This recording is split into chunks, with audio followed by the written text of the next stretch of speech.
டேய், என்னடா இவங்கள பத்தி இவ்வளவு மோசமா சொல்றாங்க? எனக்கும் ஒன்றும் புரியலடா. அவங்க இந்த வீட்டு மேல எதுவும் காரணம் சொல்றாங்கன்னு தெரியல.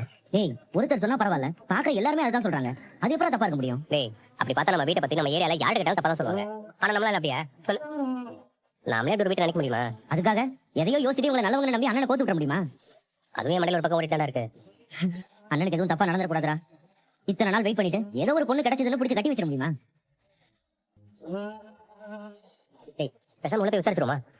உள்ள போய் என்னடா கேப்ப? நீங்க நல்லவங்களா கெட்டவங்களான்னு கேப்பியா? அதுவும் கரெக்ட் தான். ஏண்டா, இனிதான் நிச்சயத்தம்.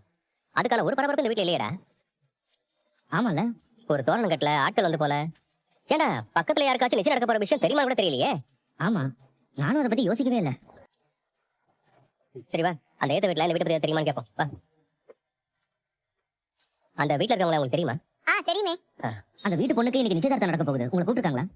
நிச்சயதார்த்தமா? நீங்க ஏத்த வீடு தானே, உங்களுக்கே சொல்லையா? அந்த வீட்டுக்கு எங்களுக்கு ஆகாதுப்பா.